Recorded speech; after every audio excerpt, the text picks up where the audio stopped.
तो फ्रेंड्स, आज हम लोग नया टॉपिक लेकर आए हैं इलेक्ट्रोकेमिस्ट्री का।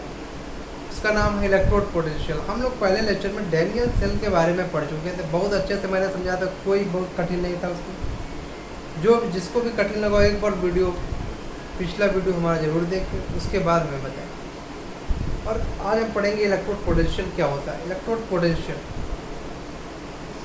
है तो कठिन टॉपिक, बहुत ही आसानी से हम इसको समझाएंगे। रटने के लिए तो आप रट सकते हैं, पर एग्ज़ाम में एकदम सॉलिड उससे बैठिए, वो हम आपको दिखाते हैं। आइए पहले हम देखते हैं electrode potential. What is electrode potential?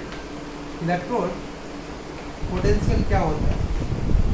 Electrode potential मतलब ये हुआ कि कोई हमने कंटेनर लिया। आइए समझते पहले इसको।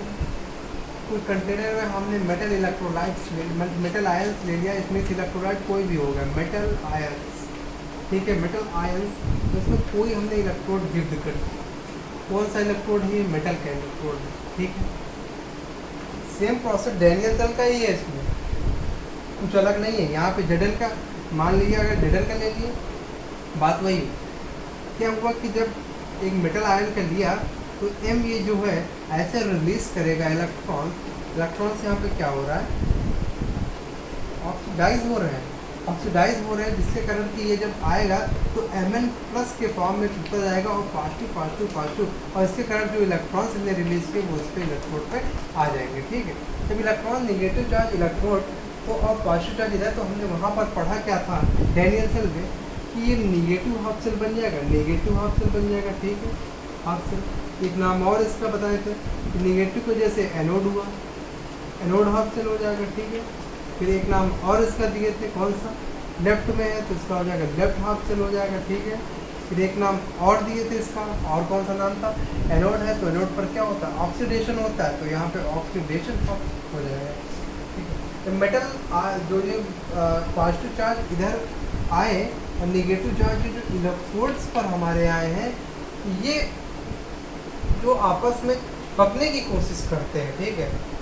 तो क्या होता है कि जब चार्ज का, अब देखो इसके लिए इलेक्ट्रोड पोटेंशियल देखेंगे, the separation of the charges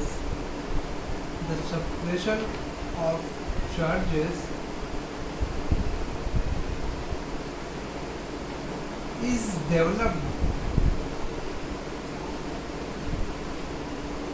potential difference, which is called potential difference,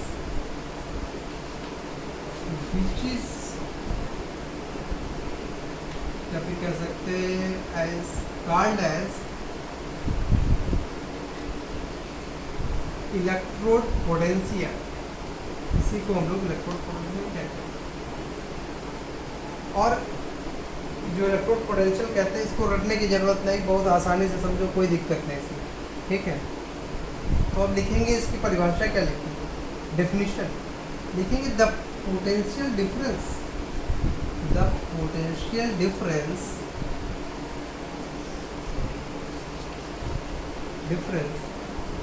between electrode and it's ions, उसी को हम लोग क्या कहते हैं? Oxidation potential. इलेक्ट्रोड पोटेंशियल भी कह सकते हैं, बट यहाँ पे क्या हो रहा है? ऑक्सीडेशन रिएक्शन हो रही है, तो यहाँ पे ऑक्सीडेशन पोटेंशियल, उसी को हम लोग कहते हैं। तो इतना नोट कर लीजिए।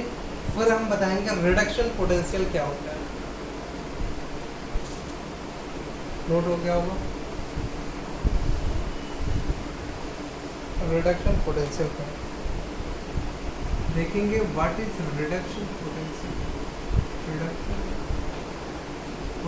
क्या होता है, ठीक है। रिडक्शन पोटेंशियल क्या, इसमें भी एक मैंने कंटेनर लिया, कंटेनर में एक कोई भी मेटल इलेक्ट्रोलाइट्स ले लिया, ठीक।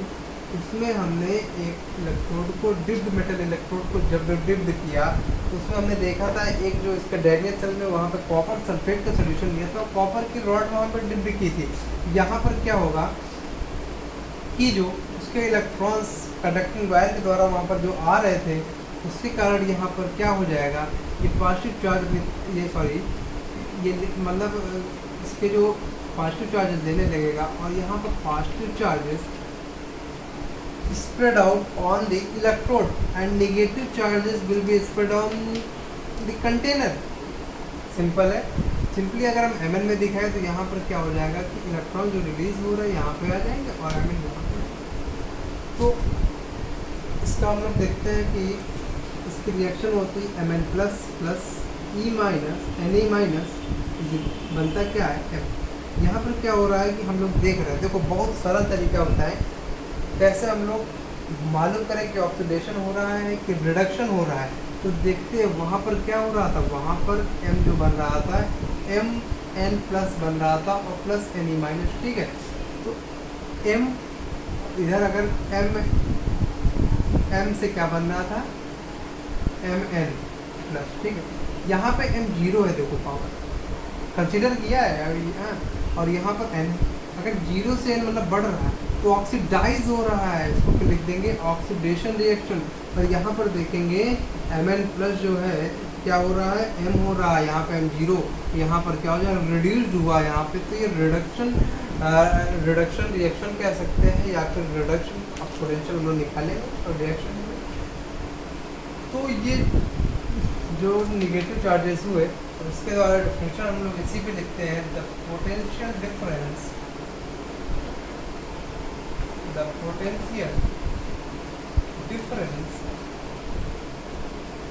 बिटवीन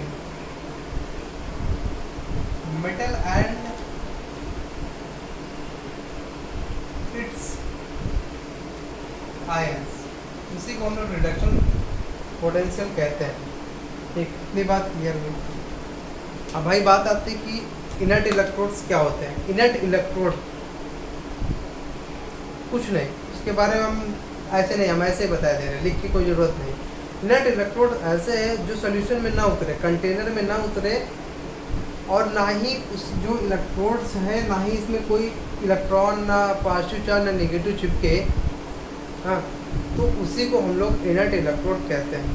इसका बेस्ट एग्जांपल है ग्रेफाइट एंड प्लैटिनम. ये कंडक्टिंग होते हैं बट ये सोल्यूशन में ना ही उतर के ना ही ये रिएक्शन करते हैं ना ही इलेक्ट्रोड्स पर चिपकते हैं आपस में. तो यही होते हैं हमारे इनर्ट इलेक्ट्रोड. अब हम लोग बात करेंगे इसकी फैक्टर्स की बात करेंगे. Factors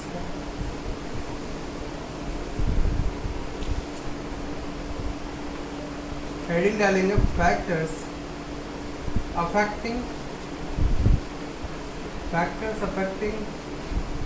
electrode potential.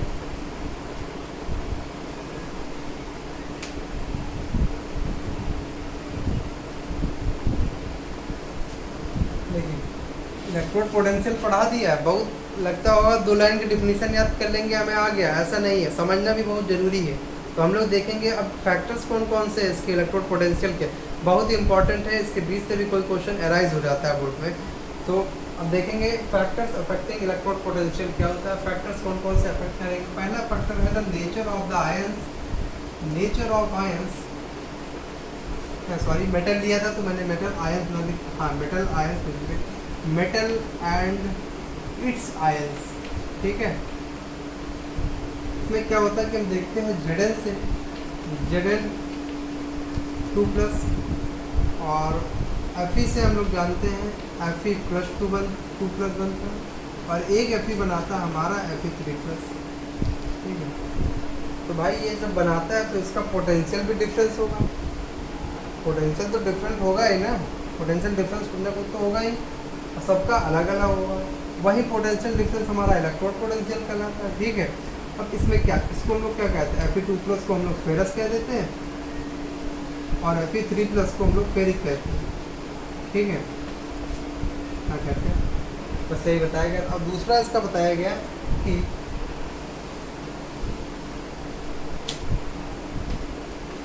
concentration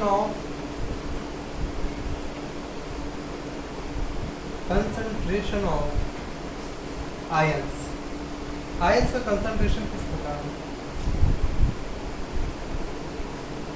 अगर हम लोग आयंस का concentration in case of gases में देखें, इन केस ऑफ गैसेस में हम लोग देखते हैं क्या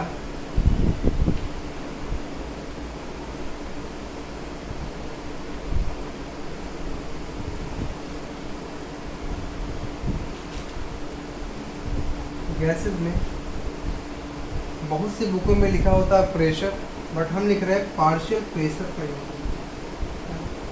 पार्शियल प्रेशर। बहुत सी बुकों में प्रेशर लिखा होता है, बट हम जो है पार्शियल प्रेशर यूज कर रहे हैं। अब ये पार्शियल प्रेशर क्या होता है? पार्शियल प्रेशर जो हमारा होता है वो हमारे इलेक्ट्रोड पोटेंशियल पर ही डिपेंड होता है, उसी के द्वारा हम लोग ये पार्शियल प्रेशर का यहाँ पे बता रहे हैं, ठीक है। और तीसरा आता है भाई टेम्परेचर का। तीसरा आता है क्या? टेम्परेचर।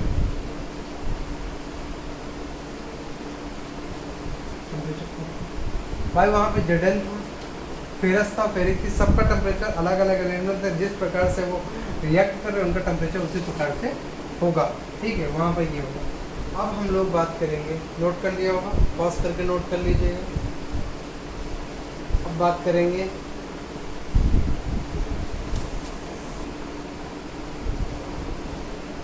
तो हम लोग अब बात करेंगे स्टैंडर्ड इलेक्ट्रोड पोटेंशियल का। Standard electrode potential. भाई इलेक्ट्रोड पोटेंशियल की बात कर ली, अब कुछ स्टैंडर्ड चीज़ों की हम लोग बात करें कि स्टैंडर्ड चीज़ें क्या है। अरे भाई बहुत सी बातें होती है स्टैंडर्ड, और हम लोग यहाँ पर स्टैंडर्ड इलेक्ट्रोड पोटेंशियल की बातें करेंगे। स्टैंडर्ड इलेक्ट्रोड पोटेंशियल में जो कंसंट्रेशन होता है इसका फिक्स होता है। कंसंट्रेशन स्टैंडर्ड में हमेशा फिक्स होता है। क्या होता है? 1 मोलर कंसंट्रेशन पे इसकी चीज़ दी जाती है, ठीक है। और यहाँ पर जो पार्शियल गैस का एक शब्द हमने यूज किया था, अभी जो हमने यूज किया इसमें कंसंट्रेशन ऑफ आयंस में हमने यूज किया इलेक्ट्रोड पोटेंशियल के फैक्टर्स में, तो वहाँ पर जो पार्शियल प्रेशर लिया जाता है, कितना लिया जाता है? पार्शियल प्रेशर याद करिए 11th में पढ़े हुए थे, क्या लिया जाता है? 1 atm मीन्स एटमॉस्फेरिक प्रेशर, और या फिर बहुत सी जगह 1 बार का भी यूज किया जाता है, ठीक है। राइटिंग ना समझ में आए तो एडजस्ट कर लेना। अरे है ही ऐसी राइटिंग। आप क्या टेम्परेचर की बात करते हैं? टेम्परेचर इसका क्या करें? टेम्परेचर इसका टेम्परेचर 298, ठीक है, 298 पर होता है।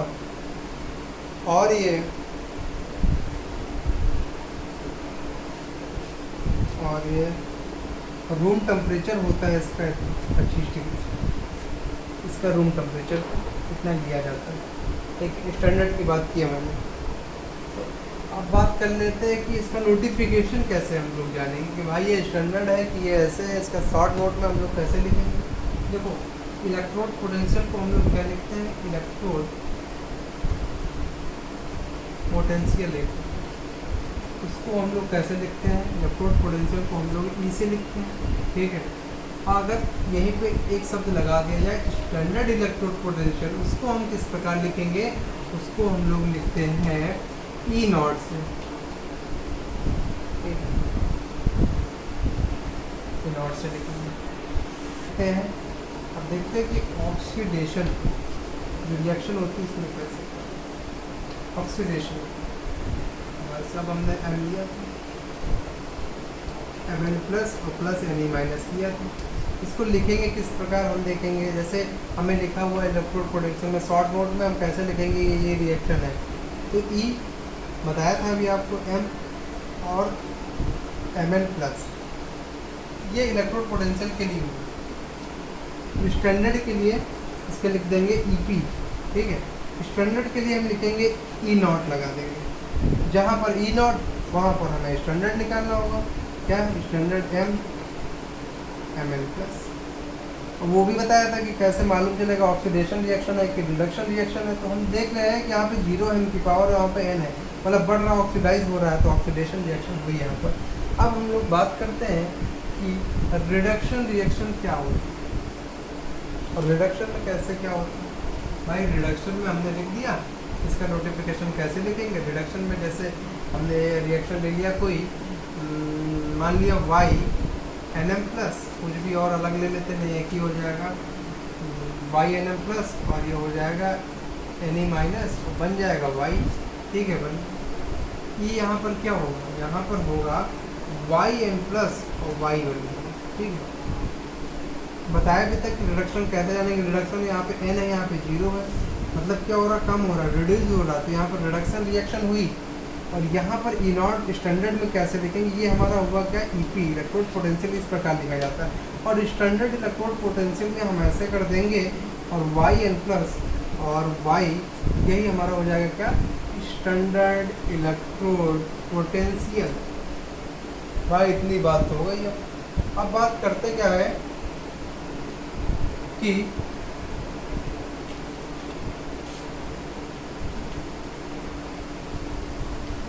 इसको नोट कर लीजिए पहले, तो बताते आगे।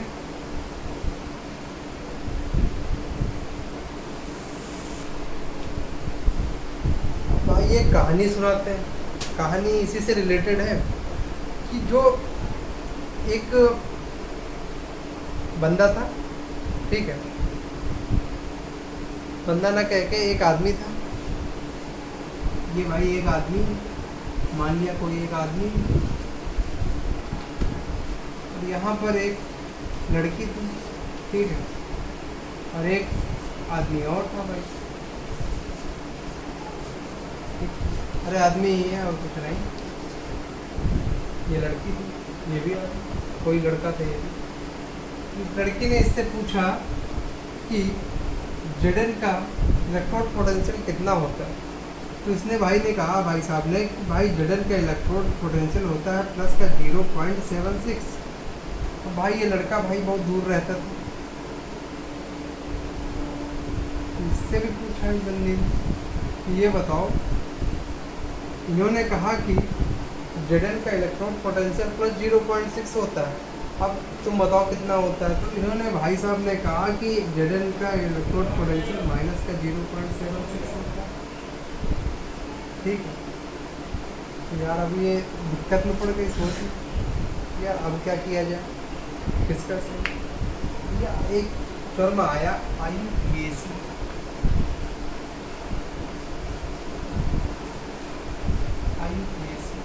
तो भाई इनके पास गई, हाँ भैया तुम क्लियर करो इन दोनों में किसका सही है, ठीक। तो IUPAC ने कहा यार सही तो दोनों का है, गलत किसी का नहीं, बस साइन चेंज है। तो कहा कि भाई अब तुम क्लियर करो। तो इन्होंने IUPAC भैया ने कहा कि जो स्टैंडर्ड रिडक्शन पोटेंशियल होगा ये हमारा इक्वल हो जाएगा किसके, स्टैंडर्ड इलेक्ट्रोड पोटेंशियल को। बड़ी दिक्कत भाई, इन्होंने कहा कि इसके इक्वल हो जाएगा, तो वो ऑक्सीडेशन वाला क्या करेगा, ये भी तो दिक्कत पड़ती है।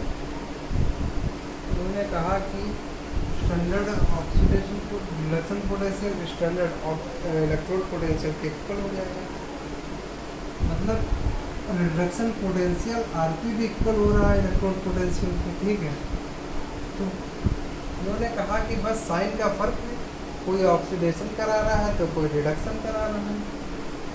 तो उन्होंने कहा कि बस साइन का फर्क है, स्टैंडर्ड रिडक्शन पोटेंशियल जो हमारा हो जाएगा किसके इक्वल हो जाएगा, negative sign of standard oxidation potential को। बस यही मेन बात है, यही मेन बात है भी हमारे लेक्चर, मतलब IUPAC ने पूरा क्लियर कर दिया।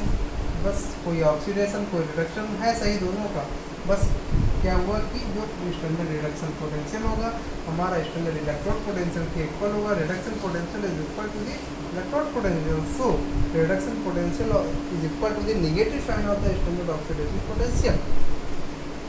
बस इतनी बात है।